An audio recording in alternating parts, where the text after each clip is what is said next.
Purihin ang Panginoon. Hallelujah sa gabing ito. Hallelujah. Tayo manalangin. O Panginoon naming Diyos, aming kanang dinadakila at niluluwalhati ka sa gabing ito. Hallelujah.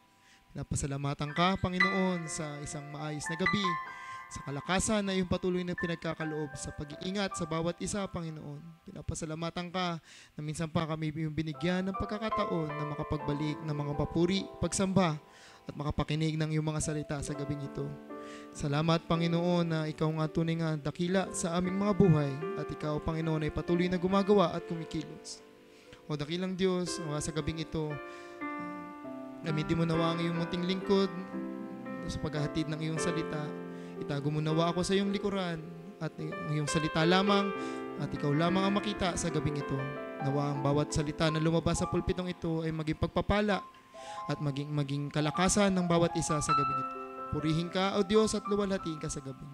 Pinupuri ka namin at sinasamba ka sa pangalan ng aming Panginoong Kristo Jesus. Amen. Amen. Hallelujah. Ang lahat magsabi ng praise the Lord. Praise God. Hallelujah. Ang akong bawat isa na makaupo. At muli aking binabati ng isang magandang gabi ang lahat. At ako'y nagpapasalamat sa Panginoon na nabigyan muli ng pagkakataon na tumayo at maghatid ng salita ng Panginoon sa inyong harapan. At tunay nga na hindi ang kabutihan ng Panginoon ay sumasagana sa buhay ng bawat isa, kaya naman ako'y nagpapasalamat sa gabing ito. Hallelujah. At ako'y mangungusap sa gabing ito sa Luke chapter 10 verse 10 to 37. Ito'y hindi na bago sa atin. Ating basahin ang Luke chapter 10 verse 10. Luke chapter 10 verse 30 to 37. Sabi dito, "Then Jesus answered and said, A certain man went down from Jerusalem to Jericho and fell among thieves, who stripped him of his clothing, wounded him, and departed, leaving him half dead." Sa 31, "Now, by chance, a certain priest came down that road, and when he saw him, he passed by on the other side. Likewise, a Levite, when he arrived at the place, came and looked, and passed by on the other side." 33, "But a certain Samaritan, as he journeyed, came where he was, and when he saw him, he had compassion." 34, "So he went to him and bandaged his wounds, pouring on oil and wine, and he set him on his own animal, brought him to an inn, and took care of him. On the next day, when he departed, he took out 2 denarii, gave them to the innkeeper, and said to him, Take care of him, and whatever more you spend, when I come again, I will repay you." 36, "So which of these 3 do you think was the neighbor to him who fell among the thieves?" 37, and he said, "He who showed mercy on him." Then Jesus said to him, "Go and do likewise." Panginoon na magpala sa kanyang mga salita. At ako po aking pamamagatan po ang aking ibabahagi sa gabing ito na grace-filled life. At habang aking tinitingnan ang aking habang pinag-aaralan ang parable na ito na binigay ng ating Panginoong Kristo Jesus, ay aking nakita na ay higit pa dun sa parang nais niyang sa isang common na knowledge sa atin na ito'y tungkol sa kung paano tayo, kung paano natin dapat pakitunguhan, o paano natin dapat, paano dapat tayo makitungo sa mga tao, at paano tayo iniligtas ng Panginoon. Nawa sa gabi na ito ay ating makita at aking maipahayag sa inyo ng maayos, at dahil ako'y hanggang ngayon kinakabahan pa rin. Ngunit samahan nawa tayo ng Panginoon sa gabing ito. Kung ating titignan ang latter verses sa verse 25, ang pinagsimulan ng parable na ito ay ang isang a certain lawyer or isang scribe na nagtanong para testingin ang ating Panginoong Kristo Jesus. Sabi niya sa 25, say, "Teacher, what shall I do to inherit eternal life?" Tinanong niya to kay Jesus para kumbaga hindi malaman kung paano hindi lang para malaman kung paano matanggap ang walang hanggang buhay, para masigurado sa kanyang sarili na meron na akong walang hanggang buhay. Dahil isa siyang scribe or lawyer, ay isa siyang kumbaga maalam sa mga salita sa Torah, at siya ay well versed sa mga salita ng Panginoon nung panahon na 'yan.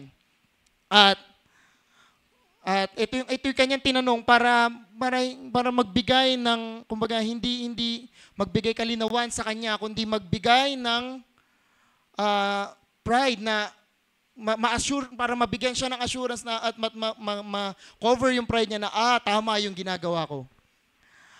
Ngunit ang Panginoon, sabi sa 26, ay nakita rin naman ang puso ng taong ito at tinanong siya, "What is written in the law?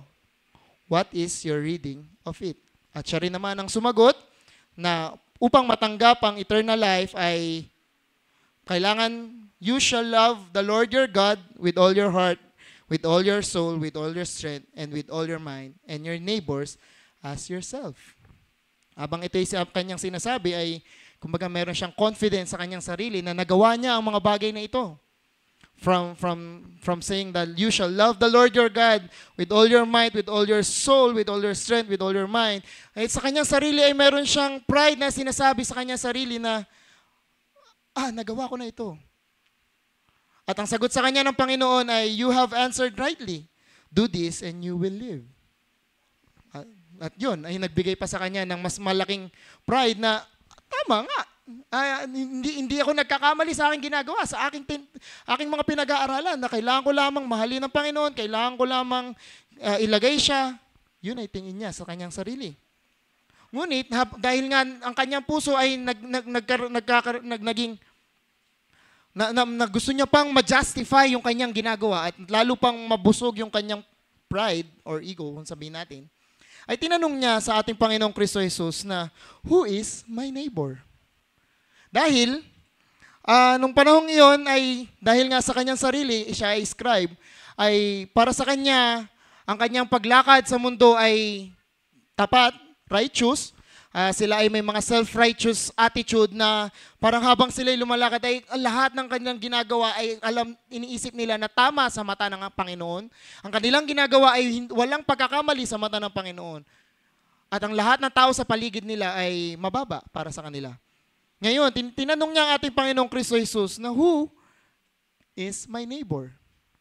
Dahil gusto niyang malaman kung pati ba yung mga, dahil lang nasa kanyang isipan ay gusto niyang malaman na kung ang mga tao ba na nasa kanyang paligid, dahil nga siya scribe, marami siyang mga kaibigan at wala siyang naargabyado sa mga tao sa kanyang paligid, sa kanyang mga kakilala, kaibigan, kapamilya.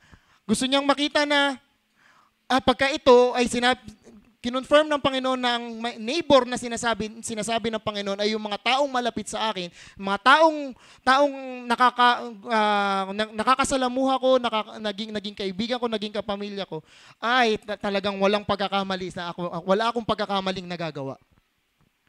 Ngunit ang Panginoon ay hindi sumagot sa paraan ng gusto ng lawyer, ng scribe. Pagkus nagbigay ang Panginoon ng isang parable.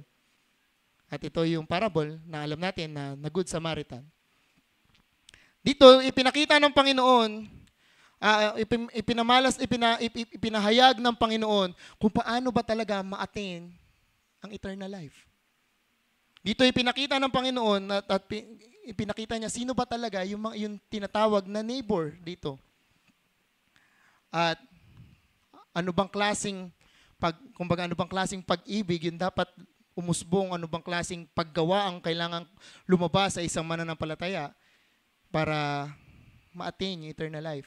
Dahil yung lawyer na ito ay parang ang gusto niyang iparating sa Panginoon, ipahiwatig sa ating Panginoon ay yung parang maging sapat yung ginagawa niyang effort sa kanyang sarili, yung ginagawa niyang mga pag-check sa kanyang sarili, pag-iingat sa kanyang sarili na akala niya na lahat ng kanyang ginagawa ay tama sa harapan ng Panginoon, ay parang gusto niyang ma-confirm na ito'y sapat na. At bagamat sa likod ng kanyang isipan ay alam naman natin na ang mga skriba at mga pariseo nung panahon na yun ay mga hindi talaga nag-a-abide sa salita ng Panginoon. Pagkus sila'y banal sa panglabas, ngunit ang kanilang loob ay nabubulok na. Ngunit ang taong to gusto niyang marinig sa Panginoon na tama. Tama yan. Na yan ang tama ang iyong ginagawa. Ngunit ang Panginoon ay hindi ganoon ang ibinigay sa kanya ng Panginoon. Ngunit ang Panginoon ay nagbigay ng parable para sa kanya. Kung atin titignan, ang Panginoon ay sumagot ng paano i-obtain ng eternal life. Ibinase niya ito sa salita rin sa salita rin ng Panginoon sa Deuteronomy 6 verse 5. Ito ang mga pinagbasihan. Yung sinabing, love the Lord your God with all your might and with all your soul, with all your strength and with all your mind, ay galing yan sa Deuteronomy 6 verse 5. At yung with your neighbor as yourself ay galing sa Leviticus 19 verse 18. At para dun sa lawyer na yun ay, kumbaga, yung nabubuhay siya na yung mga knowledge na atin niya ay naabot sapat para sa kanya para ma-confirm niya na tama yung ginagawa niya. Ngunit hindi ito ang naisiparating ng Panginoon.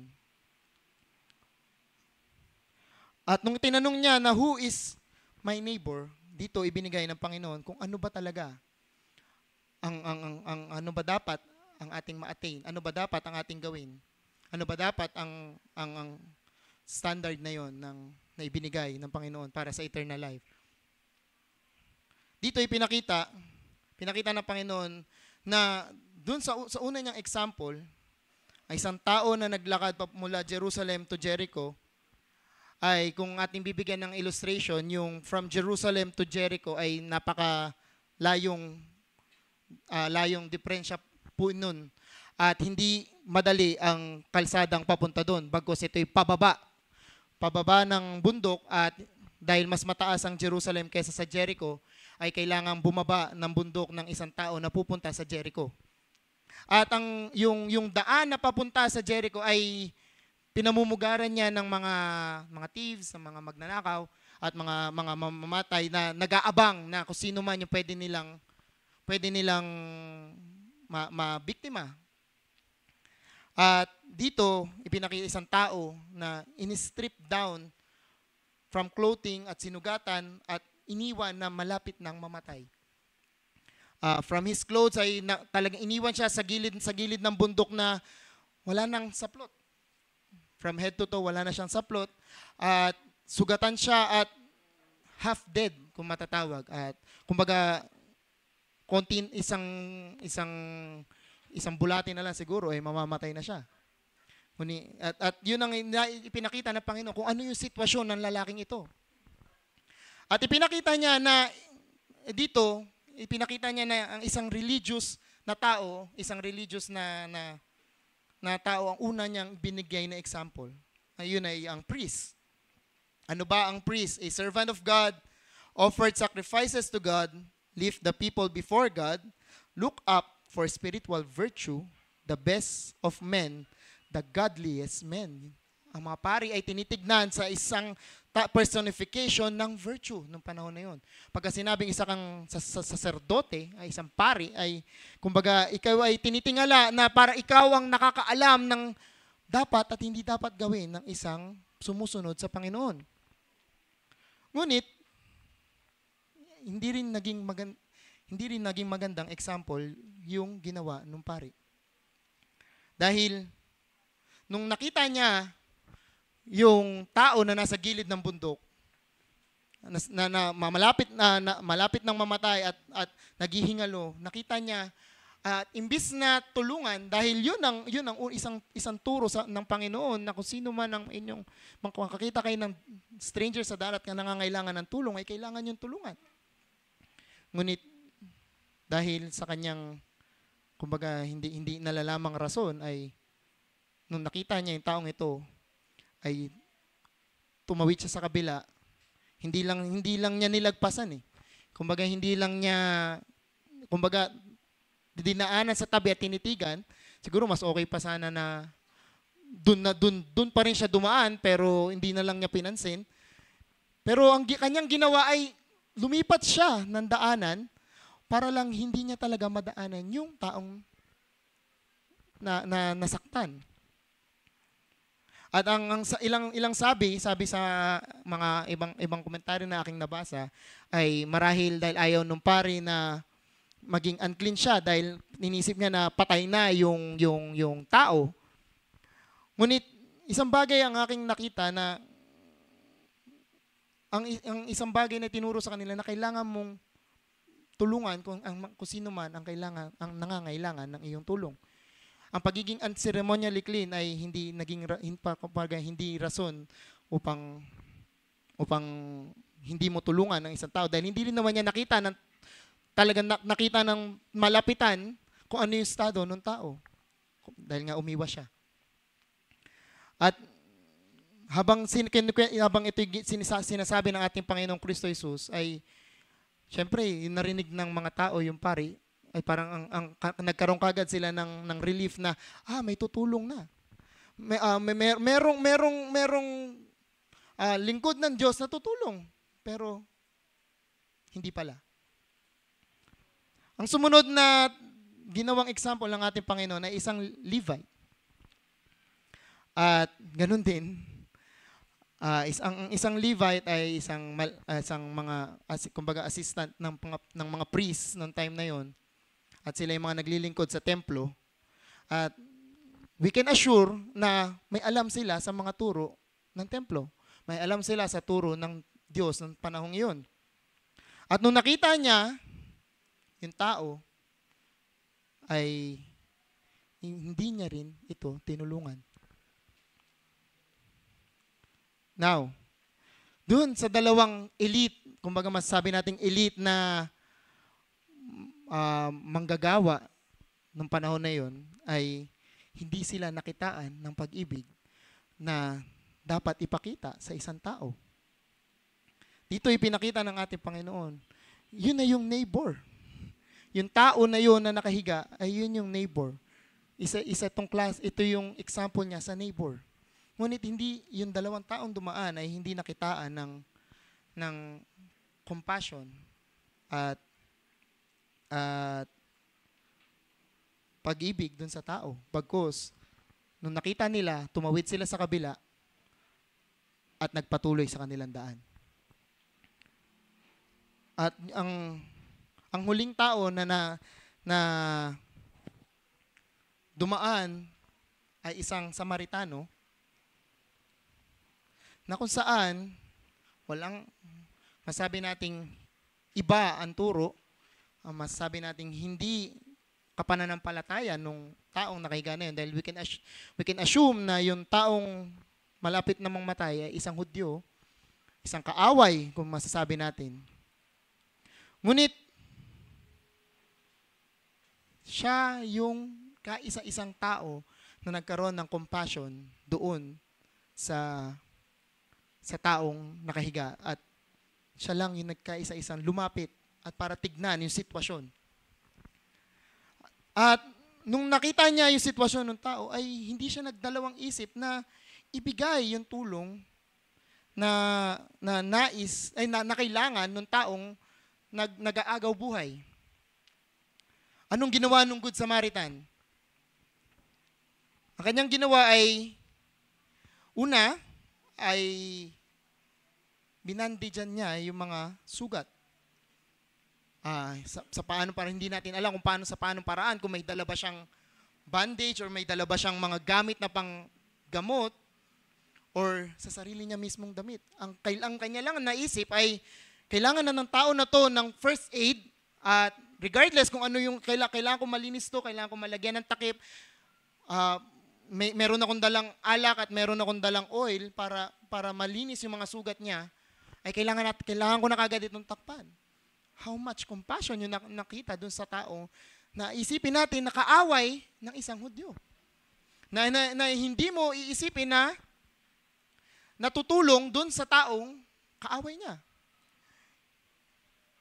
na kung iisipin natin na dahil kung natin lang namang makikita, pagka ang Hudyo ay nagsasabi ng iba ang galit nila sa mga Samaritans dahil sila yung mga naiwan dun nung na-conquer ang Northern Kingdom, yun yung mga naiwan dun sa Northern Kingdom at nag-cross ano na sila. At yun yung mga kinalabasan, mga Samaritans. Kumbaga, hindi yung gigil nila ay iba. Ngunit itong taong to, hindi man lang nakaramdam ng galit dun sa tao, bagkus awa. Pagmamahal ang kanyang naramdaman. Pangalawang kanyang ginawa ay hinugasan ng mga sugat ng tao gamit yung dala niyang alak, gamit yung dala niyang oil. Yung alak ay para kumbaga i-sanitize yung mga sugat dahil marahil pwede natin sabihin na punong-puno ng sugat yung katawan ng tao. At para masanitize yung sugat ay binubuhusan niya ito ng alak. At nilalagyan niya ng oil para hindi kapitan ng dumi. Para habang ito ay kanyang tinatakpan. Pangatlong bagay na kanyang ginawa ay ikinarga niya sa sarili niyang hayop.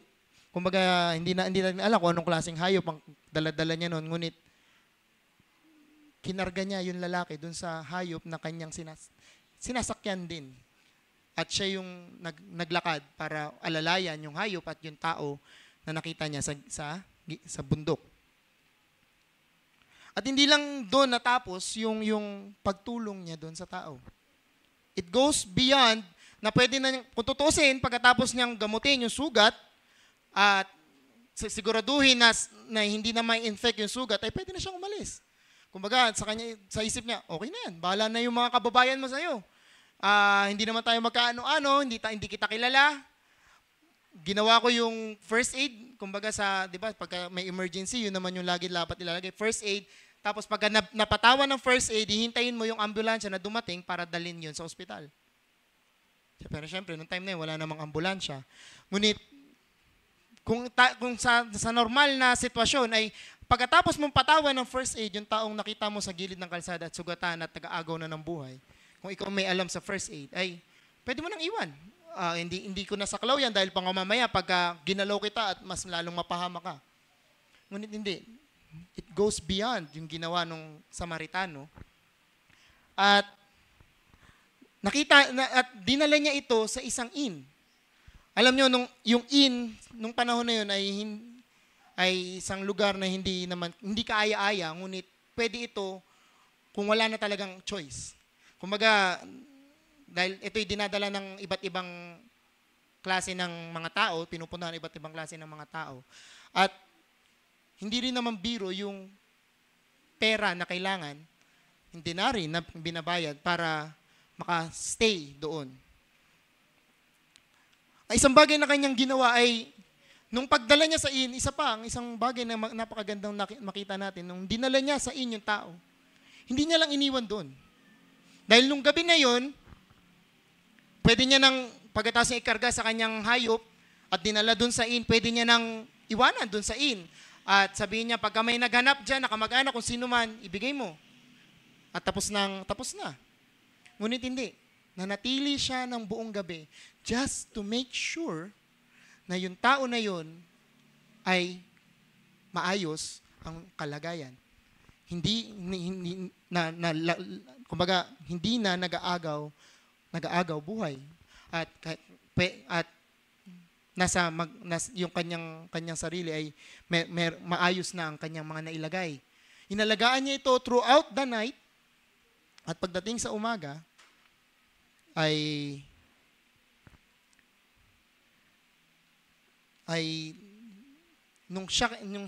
pagdating ng umaga ay syempre siya kailangan ng umalis at pumunta kung saan man siya dapat pumaroon. Nagbigay siya ng 2 denari dun sa innkeeper para punan yung mga nagastos at magagastos para dun sa tao. Can you imagine na hindi mo kilala, hindi mo kaano-ano, mortal na kaaway ng lahi nyo, ngunit, nung pagdating, nung pangangailangan, ay hindi siya nagdalawang isip na ipagkaloob yung pangangailangan doon sa tao. Alam niyo ba yung 2 denari, alam naman natin yung sa inn ay ang nagkakahalaga to ng 30 seconds, kung hindi ako nagkakamali, per 30 seconds denari. Parang doon binibilang per segundo yung nandoon ka. So yung 2 denaries na yon ay sasakto for 64 days. So nagbigay siya ng 2 denaryo para masigurado na yung tao na yon ay tatagal doon hanggang hindi siya maayos, hanggang hindi siya okay, pwede siyang magtagal doon ng 64 days. At binili niya pa yon sa innkeeper para sabihin na punan mo yung pangangailangan niya, gawin mo yung gawin mo yung kailangan mong gawin, gamutin mo lahat ng kailangan pa yung gamutin. At kung ano pa yung magagastos mo, labas doon sa 2 denari na binigay ko, ay pagbalik ko, babayaran ko. Oh, how amazing. Yung compassion ng taong ito ay doon sa kanyang kaaway ay hindi ito normal. At ang ating Panginoong Kristo Jesus ay pinakita na itong bagay na ito yung ipakita ng Panginoon sa atin. To have an eternal life. Alam natin yung umpisa, na love the Lord your God with all your might, with all your soul, with all your heart, with all your strength, and love the neighbor as yourself.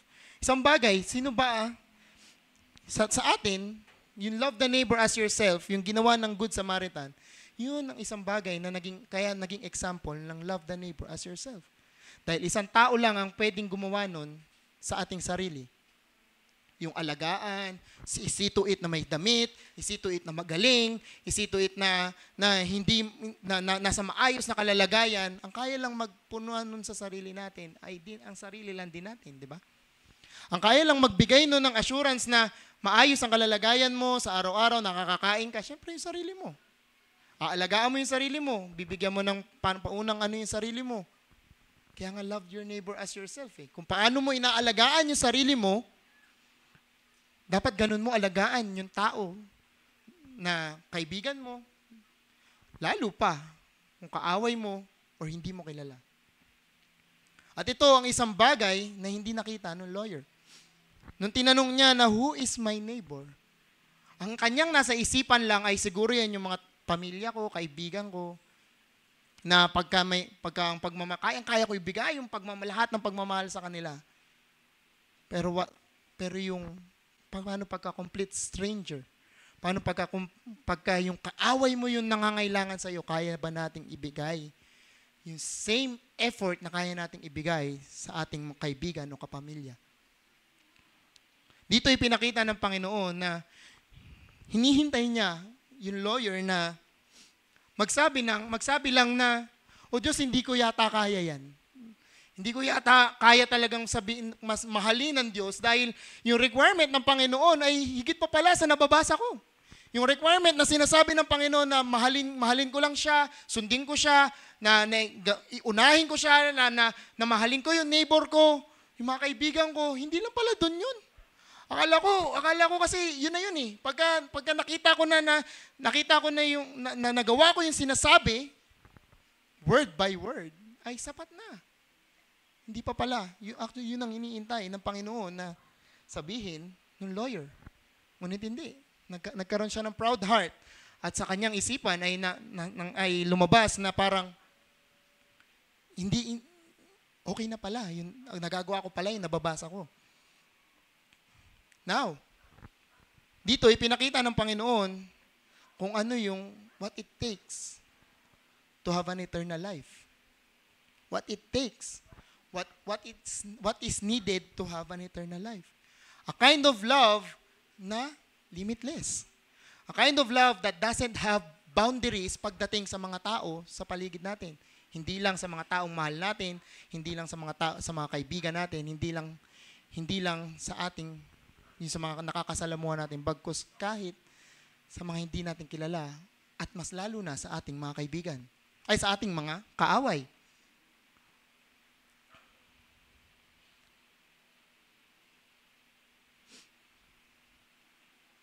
Now, ngunit alam din naman ng Panginoon na yung ganong klase ng pag-ibig ay hindi natin magagawa. Continuously. Siguro, merong time na kaya mong mag-all out. Minsan kaysa hindi mo kakilala, ngayon mo lang siya nakita, may nangailangan, di ba? Minsan kasi pag mayroon tayong nakita sa kalsada, nanlilimos or naghihingi ng pera, minsan magkakaroon ka bigla ng compassion sa sarili mo na, teka lang, bibilang ko muna to ng pagkain, bibilang ko ng ganito, bibigay ko. Pero hindi laging ganun. Mas madalas, pag nakita tayo ng tao na in need, ang gagawin natin, lalo yung mga nakakatok sa kotse, guilty rin ako dun. Yung mga nagkakatok sa sasakyan, pagkakatok sa sasakyan, anong sasagot mo? Katok din. Aalis yung namamalimos.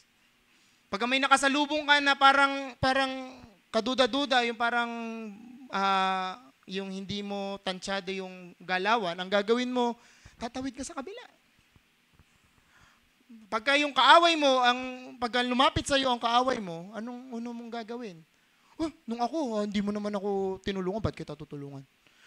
Pag-chat pa lang, paglabas pa lang ng pangalan niya, block. Most of the time, ganun yung ating response. We can never reach that kind of love na parang continuously. Gusto ko i-point out yung continuously dahil meron talagang time na kaya nating i-produce yung that kind of compassion pero hindi lagi. We will lagi tayong darating sa point na mapapagod ka, mauubos yung pasensya mo, mauubos yung kakayanan mo na gawin yun. Kaya, nung ipinakita ito ng ating Panginoon dun sa lawyer, ito ang nais ng Panginoon na gawin mo sa iyong neighbor. Yung ginawa ng Good Samaritan. Na, pagka nang may nakakita kang nangangailangan, punan mo, bigay mo lahat ng kailangan, lahat ng para mapunan yung anuman ng pangangailangan niya, hanggat hindi siya nakakaahon, ganun ang gawin mo, paulit-ulit. At maliligtas ka. Magkakaroon ka ng eternal life through your works. Yun ang gusto kasi marinig nung lawyer na ma-confirm na dahil sa kanyang mga sariling gawa na sa kanyang sariling pamamaraan ay ma-attain niya yung eternal life. Na alam ko ito yung tama at alam ko ito yung ganito. Sa kanyang sariling kaisipan, gusto niyang ma-confirm na tama to. Ngunit ang Panginoon ay ipinakita rin naman na hindi.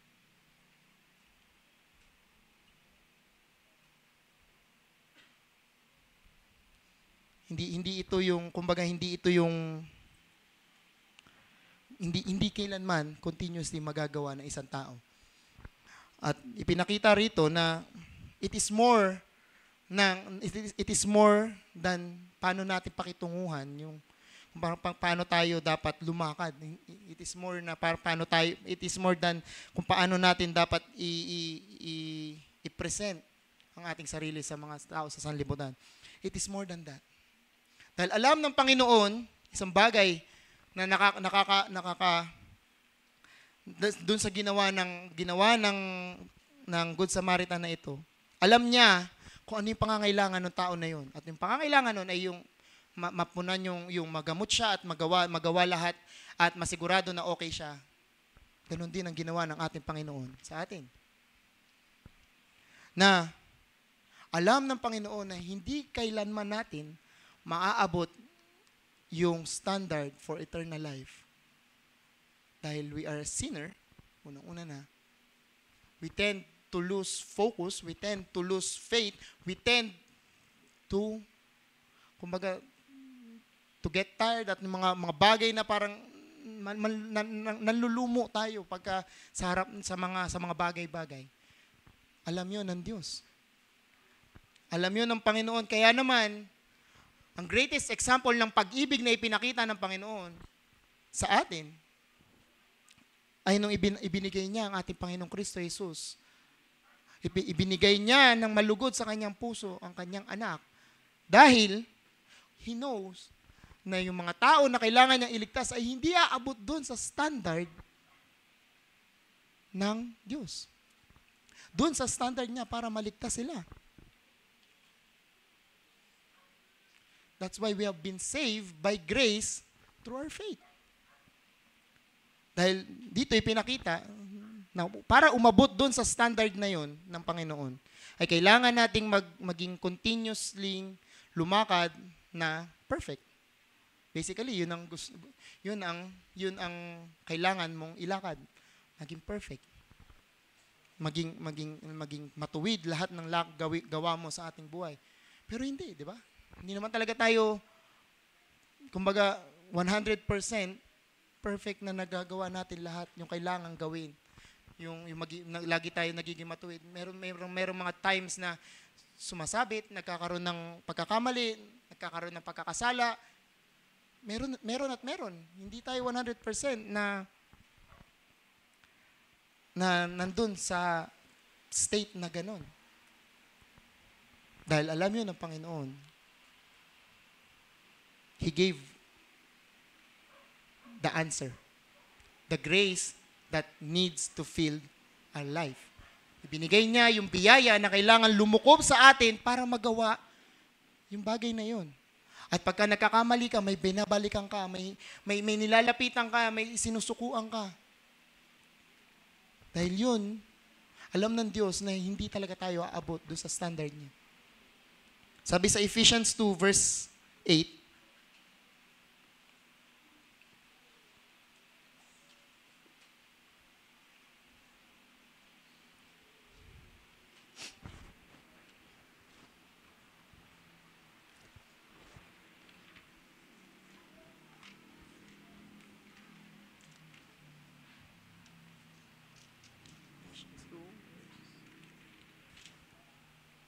Verse 8, for by grace you have been saved through faith, and not that of yourselves. It is a gift from God.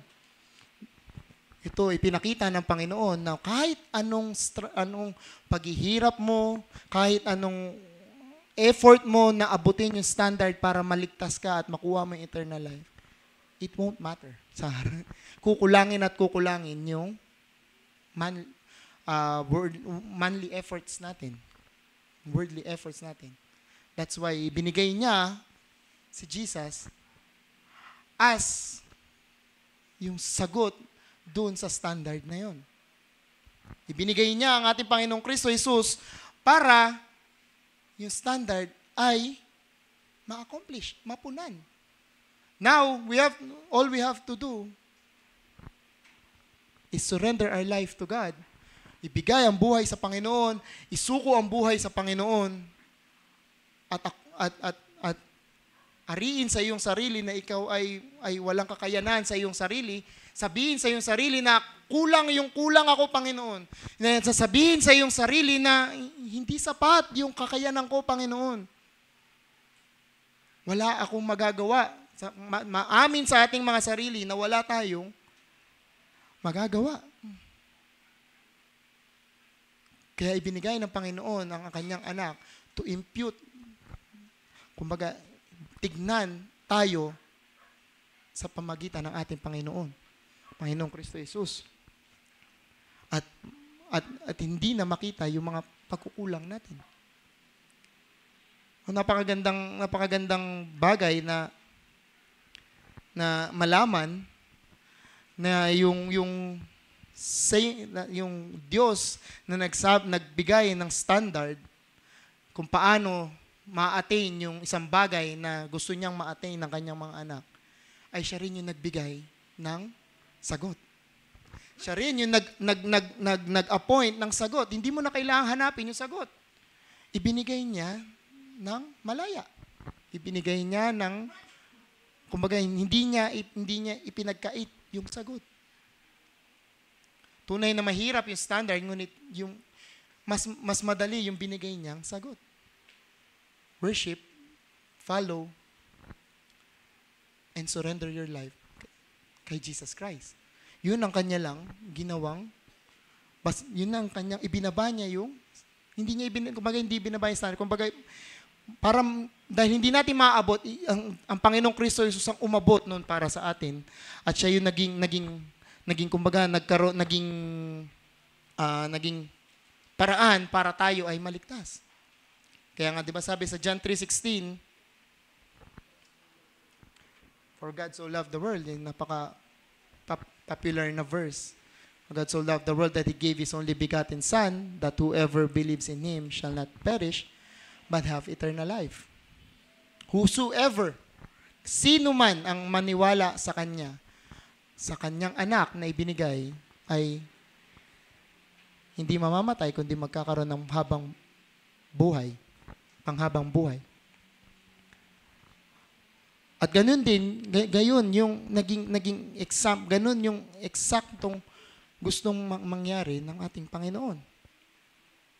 Now, para maabot yung standard na yon, kumbaga, yung sinet nung Good Samaritan, now we can say na hindi man natin kayang laging maging mabait sa ating mga kaaway. Siyempre, hindi naman talaga iyon. Kumbaga, ang hirap maging mabait sa mga kaaway mo eh. Kumbaga, lalo na sa mga kaaway mo. Pati minsan sa pamilya mo, sa mga kamag-anak mo, minsan nakakaubos ng pasensya. Ngunit isang bagay ang ipinakita ng Panginoon. Look them through the eyes of Jesus. Lagi mong ilagay sa iyong sarili na pagkatitingin ka sa mga tao, lalo na pag nasa sanlibutan, pagkatitingin ka na look them through the eyes of Jesus, na kailangan natin magkaroon ng compassion towards them. Dahil hindi naman nila alam talaga yun ang ginagawa nila. Minsan, darating tayo sa sitwasyon na parang nakakapagod na, ano ba to, pwede bang kidlatan na lang yan? Antikas kasi, makulit. Pero hindi. Kailangan natin magkaroon ng same compassion katulad nung Good Samaritan. Na pagka tayo'y tumitingin sa mga tao, lalo na pag nasa labas, na tingnan natin sila na lahat sila ay nangangailangan ng Diyos. Nangangailangan kay Jesus. Nangangailangan sa kaligtasan ng ating Panginoong Kristo Jesus. At pagka nagkaroon ng opportunity, do as the Good Samaritan does. Kumbaga,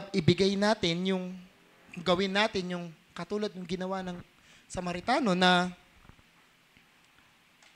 kung kailangan mong alagaan, puntahan, araw-araw, may panahon ka na sharean lagi, kahit sa Facebook, kahit sa tawag, kung may panahon ka puntahan sa iyong bahay, para lagi masituit lang na maligtas yung kanyang kaluluwa. Masigurado mo lang na tumanggap siya sa Panginoon. Gawin natin. For we are the same. Ganon din naman tayo nung mga panahon tayo yung inaabot ng Panginoon. Nung tayo nung panahon na may ginamit ang Panginoon para sa atin. Nung tayo yung inaabot, ganon din naman yung ginawa nung nag-share sa atin. Hindi ka tinigilan, sinachat ka, tinatawagan ka, pinapaalalahanan ka, ini-invite ka araw-araw. Linggo-linggo sasabihan ka, oh, brother, sister, may samba sa Sunday, punta ka. Ha? Hindi napagod sabihin po ulit-ulit at makarinig na hindi kasi ganito. Pero hindi napagod na abutin ka. Katulad nung ginawa ng Good Samaritan, he tends for his needs, dun sa needs ng tao. Now, hindi ako mangungusap ng mahaba. I hope ito'y maging ano lamang. Isang bagay na binigay ng Panginoong Kristo Jesus, sinabi doon sa lawyer, na go and do likewise. Doon sa verse 37, di ba? And he said, he who showed mercy, tinanong niya yung lawyer, sino doon sa tatlo yung nakapagpakita ng mercy doon sa tao? Siyempre, ang sinagot niya, ay sino yung nagpakita, doon sa tatlo na nagpakita na which of these three do you think was neighbor to him who fell among the thieves? Sino doon sa tatlo yung naging parang kapitbahay, kung sabihin natin. Sinagot niya is yung isang nagpakita ng mercy. He who showed mercy. Then Jesus said to him, go and do likewise. I can imagine na nung sinabi yun ng Panginoon dun sa lawyer, hindi siya umalis na. Sige po. Hindi siya umalis doon na parang excited na gawin yung sinabi ng Panginoon. Hindi. I can imagine na para rin siya yung rich young ruler na nung sinabi ng Panginoon na nagawa mo naman pala lahat, isa na lang ang kulang. Ibenta mo ang iyong ari-arian at sumunod ka sa akin. Ano nangyari? Umalis siya. Lumakad siya na malungkot. For he has great possessions. I can imagine na ganun din yun nangyari sa lawyer. Dahil, nung nalaman niya na kailangan ganun pala yung klase ng pag-ibig na kailangan kong gawin at ma-attain, paano ko ma-attain yun? Yung makabunggo nga lang sa akin, galit na ako eh. Paano ko mapapakita yung same compassion na pinakita nung Good Samaritan? I can imagine na umalis siya na malungkot. Na parang hindi napunan yung hindi na justify yung puso niya na nauna ng kala niya tama na yung ginagawa niya. Now sa atin, sinabi ng Panginoon nang sinabi dito ng Panginoon, go and do likewise. Yes, magkakamali tayo. Yes, hindi natin ito magawa continuously. Pero ang ating Panginoong Kristo Jesus na ang nandyan. Nagkakamali tayo, nadadapa tayo, pero once na tayo lumapit at inamin minsan pa na tayo nagkamali at tayo naging mahina, tayo nagkasala, grace still abounds. Dahil yun yung unang ibinigay na ng Panginoon. He saved us through His grace. Sa kanyang biyaya, yun ang isang bagay na kanyang ipinagkaloob sa atin na kailangan lang natin makita at malaman na hindi tayo karapat-dapat doon sa biyayang yun. At yun ibinigay ng mapayapa at libre ng ating Panginoon. Ngayon, every time na tayo nagkakamali, let us think na parang hindi to dapat ang aking ginagawa. Go to your secret room, manalangin ka, hingin mo ang pagpapatawad ng Panginoon at lumakad ka uli sa daan ng Panginoon. Ganun ang nais lamang ng Panginoon sa atin. Na magsimula tayong maglumakad sa daan ng gusto ng Panginoon sa atin. At pagka tayo nadapa, repent, stand up, move forward. Yun ang gustong paulit-ulit na mangyari. Hindi yung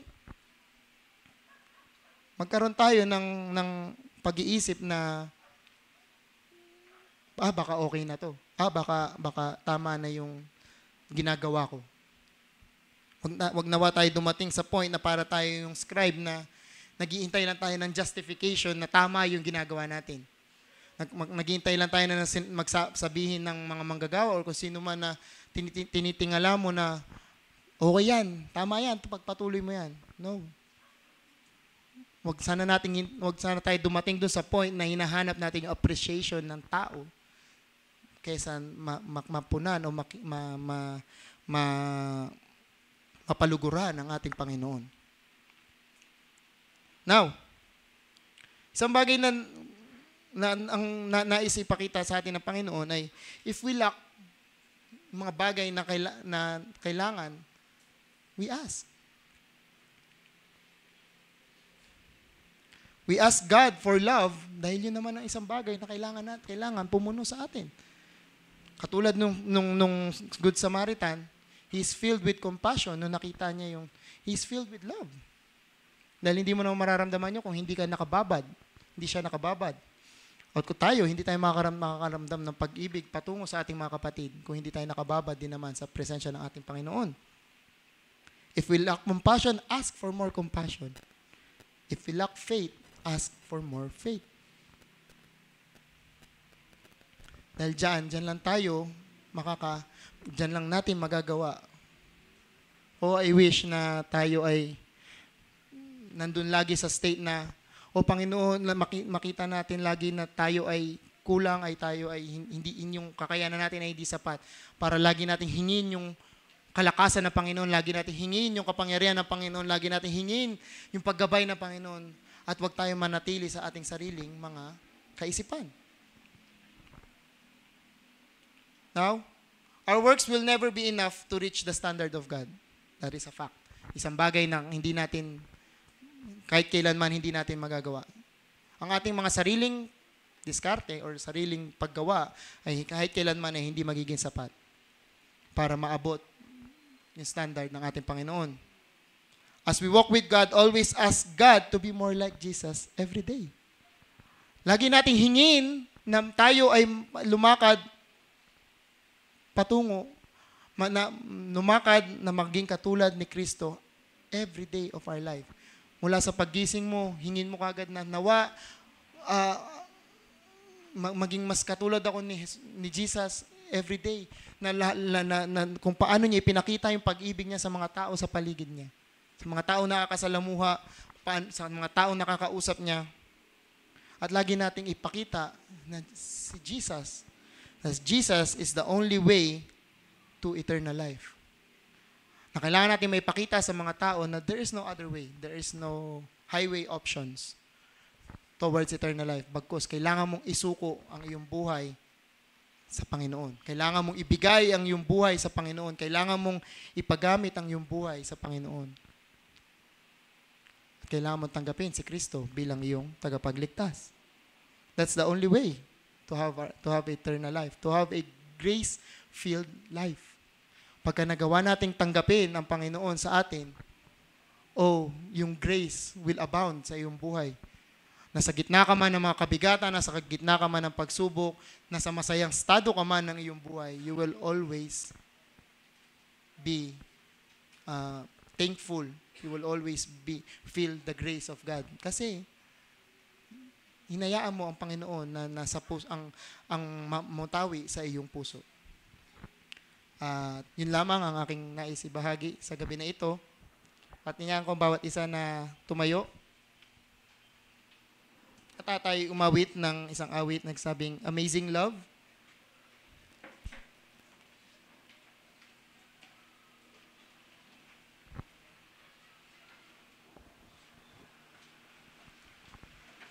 O gano'ng kadakila ang pagmamahal ng ating Panginoon sa atin, na tayo pinatawad at siya ang naging kabayaran sa ating mga kasalanan para tayo lamang ay makalapit sa harapan ng ating Panginoon, makapagtaas ng kamay, makapagpuri sa Kanya. Jesus takes, kumbaga ang Panginoong Kristo Jesus ang naging kabayaran para sa ating kaligtasan. Oh, how wonderful yung pagmamahal na yan ng ating Panginoon. How wonderful yung buhay, yung ginawa na yan ng ating Panginoon sa atin. Na yung standard na kanyang ibinigay ay siya rin naman na nagbigay ng kasagutan na upang ito'y maabot, kailangan mong isuko ang iyong buhay sa Panginoong Kristo Jesus. O purihin natin siya sa gabing ito.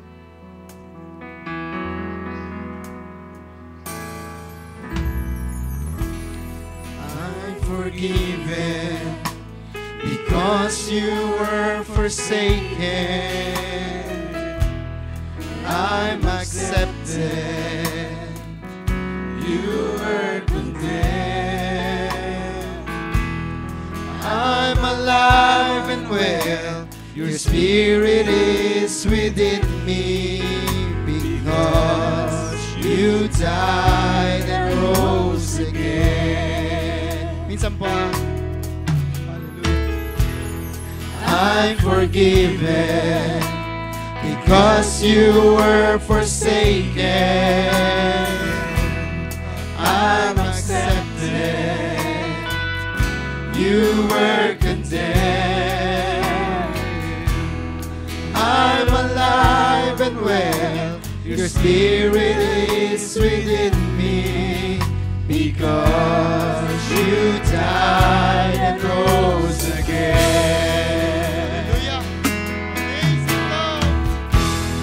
Amazing love, how can it be that you, my King, would die for me? Hallelujah.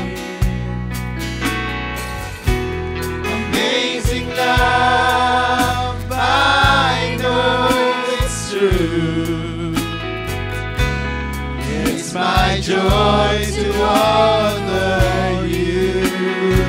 Amazing love, amazing love, how can it be? Praise the Lord, hallelujah.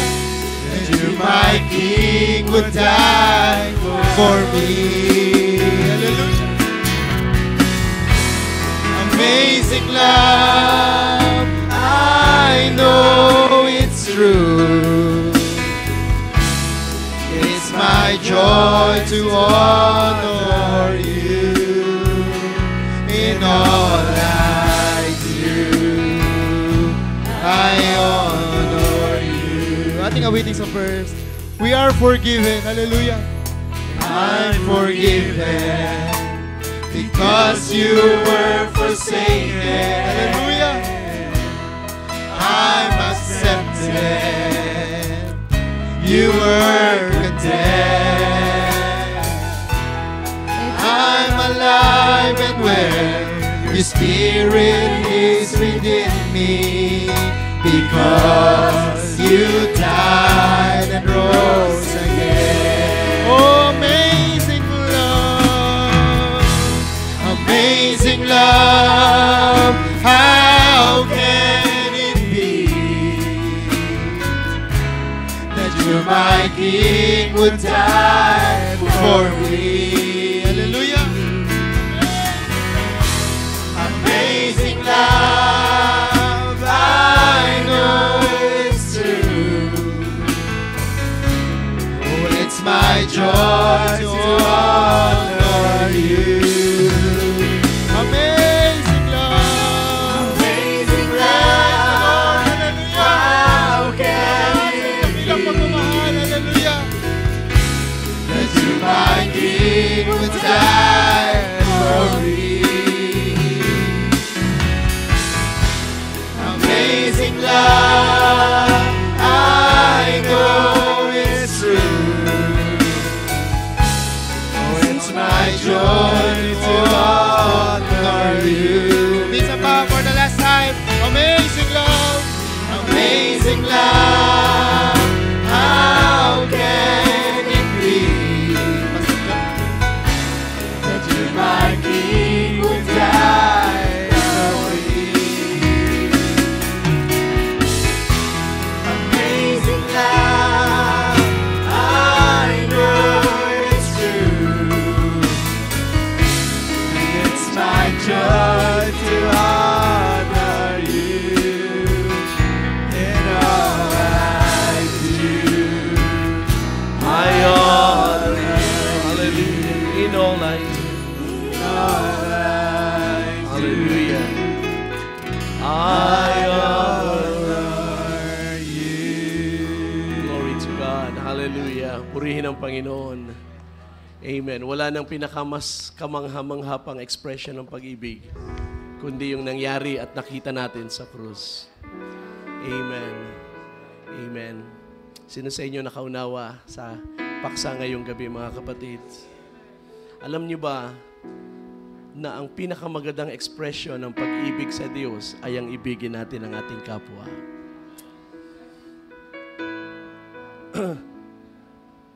Nang ang lawyer ay nagtanong, and who is my neighbor? Tinuwid ng Panginoon ang kanyang kaisipan. Doon sa parable ni Jesus, pansinin niyo yung tanong ng Panginoon sa dulo. Who among these three was the neighbor? Ang neighbor ay hindi yung nangailangan, kundi yung gumawa, yung tumulong doon sa nangailangan. Because the only way na ating maibig ang ating kapwa, mga kapatid, the secret is to love them as yourself. Ang ibig sabihin, ito ay condescension, pagbaba ng ating sarili. The reason hindi natin maibig ang ating kapwa dahil hindi natin ibinababa ang ating sarili sa kanilang kalagayan. Pag nakakita tayong nangangailangan, hindi natin sila natutulungan sapagkat hindi natin nailalagay ang ating sarili sa kanilang kalagayan. Hindi ba yan ang expression ng pag-ibig ng Diyos? He became us so that we may become Him. Diba? Siya ay naging may sala upang tayo ay maging katwiran ng Diyos sa pamamagitan niya. That is condescension. Inibig tayo ng Diyos sa pamamagitan ng pagbigay ng kaniyang bugtong na anak. Kaya yung pag-condescend ng Diyos ng ang salita ay nagkatawang tao, yan ang expression ng pag-ibig ng Diyos sa atin. Amen! And that is why sa krus, we say, anong ganda ng pag-ibig ng Diyos sa atin. Amazing love. How can it be? That's the only way na ma-express ng Diyos ang kanyang pag-ibig sa atin. Kaya mga kapatid, kung naniniwala kayo na mahal niyo ang Diyos, sabi ni John, ang sino mang umiibig sa Diyos, nagsasabing mahal ang Diyos, subalit hindi iniibig ang kapatid, nagsisinungaling. How can you say you love God na hindi mo nakita ang iyong kapwa na iyong nakikita ay hindi mo kayang mahalin? Kaya ang dapat nating itanong ay hindi yung tanong ng lawyer, and who is my neighbor? Ang dapat nating itanong, how can I be a neighbor? Paano ako magiging kapwa? Sa kaisipan ng mundo ngayon, ang maging kapwa ay yung ikaw yung tumatanggap ng mga pabor sa mga tao.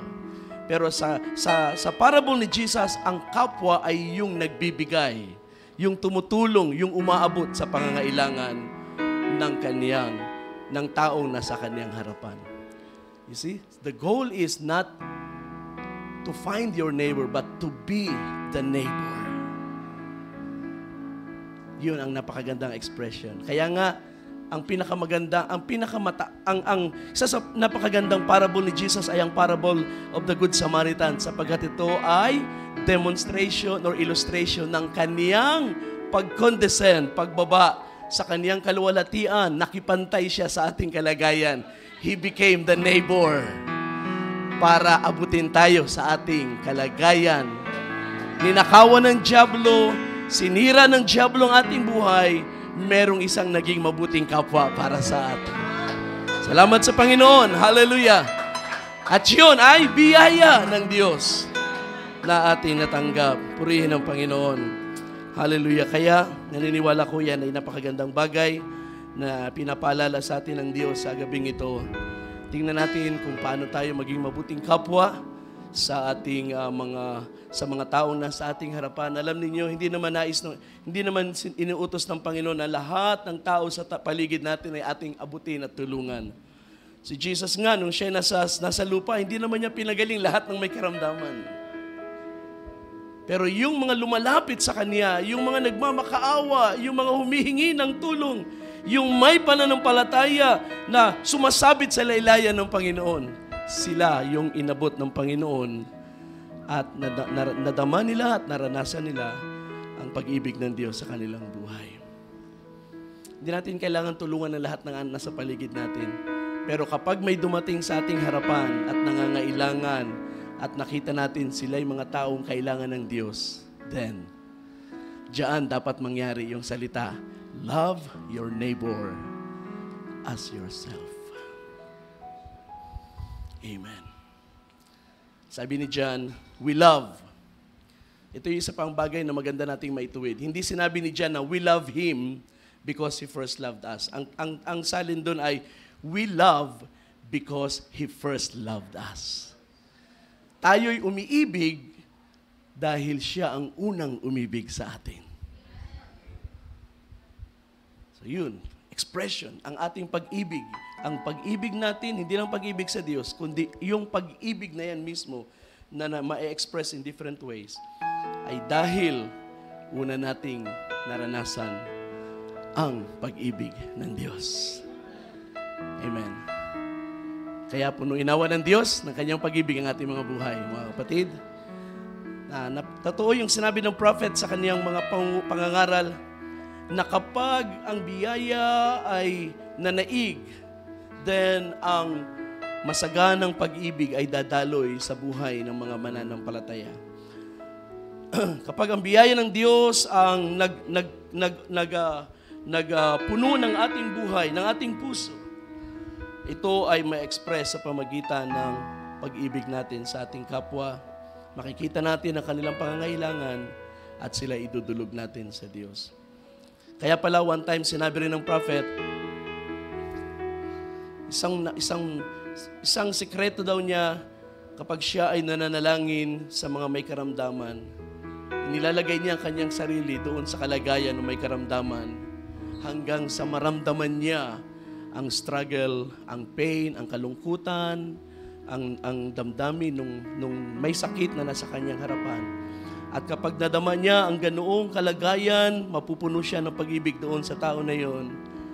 And then, ipapanalangin niya at siya ay confident na pagagalingin ng Panginoon. Amen. Kaya kapag naramdaman natin ang pangangailangan ng mga tao na dinadala ng Diyos sa ating paligid, sa ating buhay, then ang biyaya niya ay masaganang gagawa. God will heal. God will restore. God will do miracles. Kapag tayo ay punong-puno ng pag-ibig na yan. Hallelujah. Bago tayo manalangin, nais kong awitin natin ang isa pang awit. Let's just sing this song bilang pagluwalhati sa ating Panginoon. Kiyobsi ba yan? Oh, how I love you.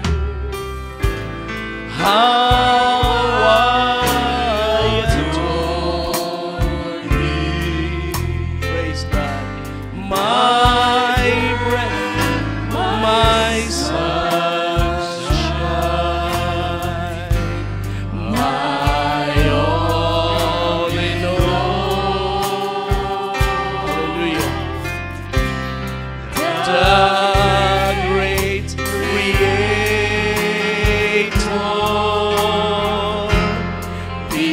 became my Savior. Hallelujah. Praise God. And all God's fullness,